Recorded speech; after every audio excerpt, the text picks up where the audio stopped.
Shalom, salam sejahtera bagi Bapak Ibu Saudara-saudara, anak-anak yang dikasihi oleh Tuhan Yesus Kristus.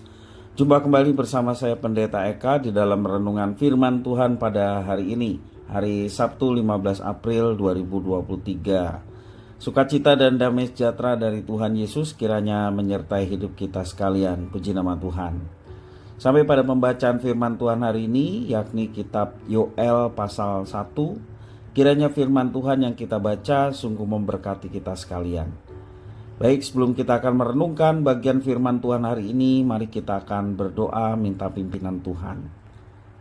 Tuhan Bapa di surga, di dalam Yesus Kristus, kami datang kepada Tuhan mengucapkan syukur terima kasih buat kasih setia Tuhan, pemeliharaan Tuhan atas hidup kami. Biarlah semua yang kami alami, kasih sayang serta pemeliharaan Tuhan sungguh menjadikan kami semakin kenal Tuhan. Terlebih juga mengucap syukur atas firman Tuhan yang telah Engkau berikan kepada kami. Biarlah Tuhan menolong kami, Roh Kudus menuntun hidup kami. Bukan saja kami memahami maksud dari kitab suci, tetapi kami dapat menggenapinya dalam hidup kami. Terima kasih Bapa, terpujilah namamu. Inilah diri kami sedia untuk belajar firman Tuhan. Demi nama Tuhan Yesus kami berdoa. Haleluya. Amin. Yoel pasal 1, saya akan bacakan 1 sampai yang ke-20. Demikianlah firman Tuhan. Firman Tuhan yang datang kepada Yoel bin Petuel. Tulah belalang sebagai hukuman Tuhan. Dengarlah ini hai para tua-tua, pasanglah telinga hai seluruh penduduk negeri. Pernahkah terjadi seperti ini dalam zamanmu? Atau dalam zaman nenek moyangmu? Ceritakanlah tentang itu kepada anak-anakmu, dan biarlah anak-anakmu menceritakannya kepada anak-anak mereka, dan anak-anak mereka kepada angkatan yang kemudian. Apa yang ditinggalkan belalang pengerip telah dimakan belalang pindahan. Apa yang ditinggalkan belalang pindahan telah dimakan belalang pelompat. Dan apa yang ditinggalkan belalang pelompat telah dimakan belalang pelahap. Bangunlah, hai pemabuk, dan menangislah. Merataplah, hai semua peminum anggur, karena anggur baru, sebab sudah dirampas dari mulutmu anggur itu. Sebab maju menyerang negeriku suatu bangsa yang kuat dan tidak terbilang banyaknya. Giginya bagaikan gigi singa, dan taringnya bagaikan taring singa betina.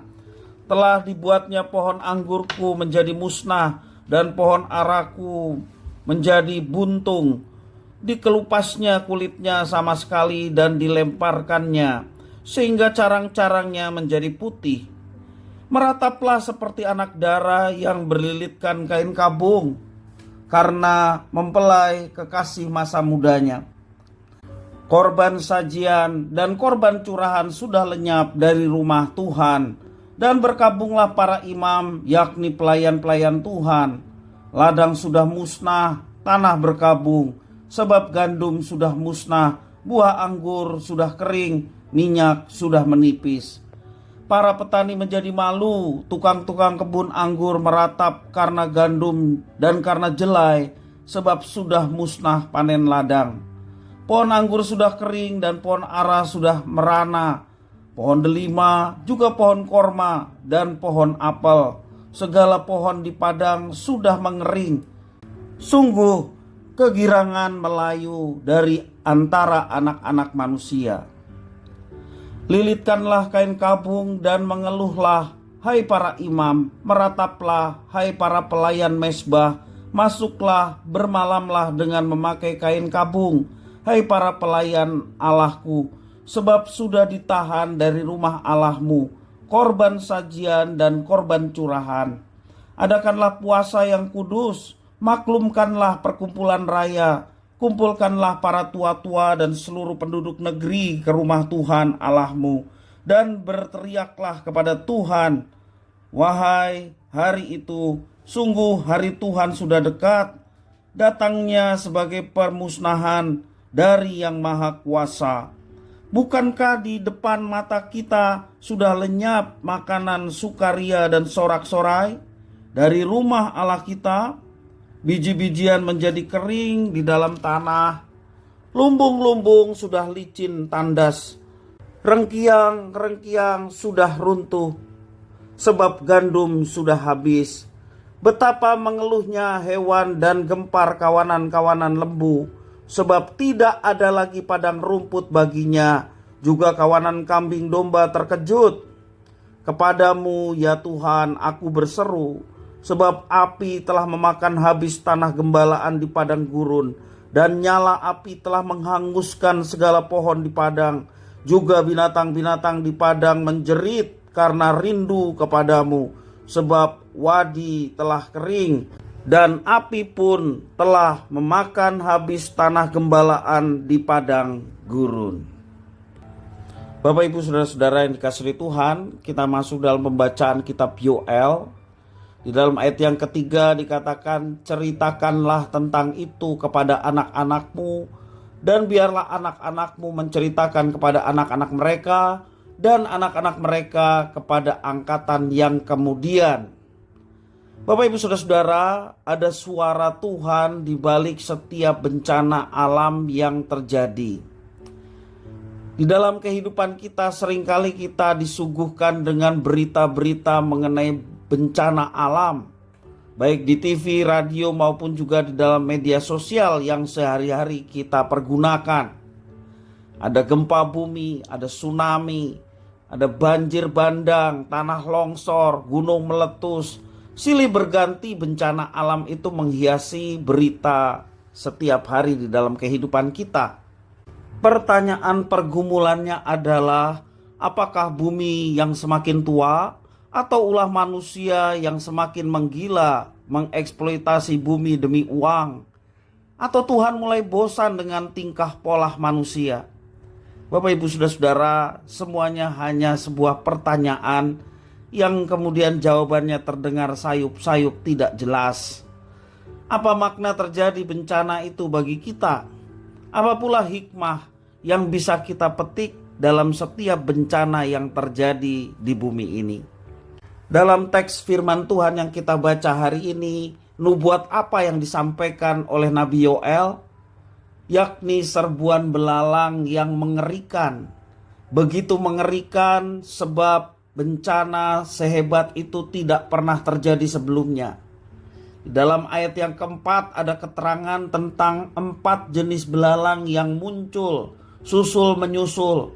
Ada belalang pindahan, belalang pengerip, belalang pelompat, belalang pelahap. Dapat kita pikirkan betapa besarnya pasukan belalang ini. Seluruh dedaunan luluh lantak digunduli dan tanaman dibuat rata dengan tanah. Bagi masyarakat agraris bencana ini sangat-sangat mengerikan. Kendati bukan berwujud hama belalang, di negara kita juga sering terjadi yang namanya bencana. Belum lama hujan yang sedemikian deras mengguyur kota Semarang, banyak sekali terjadi bencana banjir. Demikian juga di kota-kota lain. Seruan Nabi Yoel untuk bangun dan meratap mengajak kita untuk memaknai bencana atau krisis yang terjadi di tengah kita dengan doa dan keprihatinan. Seraya bertanya, apa suara Tuhan yang hendak diperdengarkan buat bangsa kita? Kiranya kita belajar untuk peka mendengar suara Tuhan di balik setiap peristiwa termasuk bencana yang terjadi di tengah kita.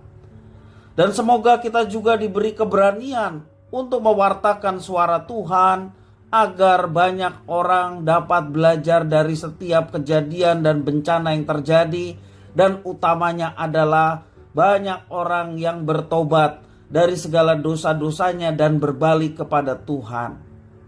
Bapak Ibu Saudara-saudara yang dikasihi Tuhan, di balik setiap peristiwa, di balik setiap bencana yang memungkinkan ada di sekitar kita, ada rencana Tuhan yang boleh dinyatakan. Biarlah setiap hal yang terjadi membawa kita kepada perenungan untuk senantiasa bertobat segala dosa-dosa yang kita perbuat dan sungguh-sungguh berbalik kepada Tuhan. Bahkan kita pun yang sudah menyadarinya diberikan keberanian untuk menceritakan kasih sayang Tuhan yang sedemikian dahsyat di balik setiap peristiwa yang terjadi. Tangannya yang sesungguhnya mengasihi manusia dan ingin memberikan pertolongan. Kita mau beritakan itu sebagai satu berita gembira kepada banyak orang yang masih mengalami kesusahan, sehingga mereka pun boleh turut diselamatkan sebagaimana Tuhan sudah lebih dulu menyelamatkan kita. Mari Bapak Ibu Saudara-saudara, kita senantiasa terus bersandar kepada Tuhan supaya kita melihat segala sesuatu yang terjadi ada rencana Tuhan yang boleh dinyatakan, sehingga hidup kita semakin diteguhkan, iman percaya kepada Tuhan, dan hidup kita pun boleh tetap menjadi saksi-saksi Tuhan dimanapun dan apapun yang terjadi di dalam kehidupan kita setiap hari. Kiranya firman Tuhan ini memberkati kita sekalian. Mari kita berdoa. Tuhan Allah Bapa di surga, di dalam Yesus Kristus kami datang padamu mengucapkan syukur atas firman Tuhan. Menjadi peringatan bagi kami untuk tetap bersandar kepada Tuhan dalam situasi kondisi apapun. Terima kasih atas firman Tuhan yang mengingatkan kami dalam situasi kondisi apapun, bahkan memungkinkan bencana itu terjadi, menjadikan kami menjadi pribadi yang berhikmat untuk senantiasa bersandar kepada Tuhan dan semakin meyakini atas segala sesuatu yang terjadi ada kuasa Tuhan yang mau dinyatakan. Biarlah semua kejadian membuat iman kami semakin teguh dan kami tetap menjadi saksi-saksi karya Tuhan dalam hidup kami, sehingga melalui setiap kejadian termasuk juga bencana yang memungkinkan terjadi, kami pun boleh menceritakan kebesaran dan kuasa Tuhan. Dan kami rindu banyak orang melalui setiap peristiwa alam, mereka pun boleh mengenal pribadi Tuhan yang baik, agung, luar biasa di dalam Yesus Kristus, dan boleh mempercayakan hidup mereka kepada Kristus sebagai satu-satunya Tuhan dan Juru Selamat bagi manusia. Terima kasih ya Tuhan atas firman-Mu. Mampukan kami untuk mengerjakannya.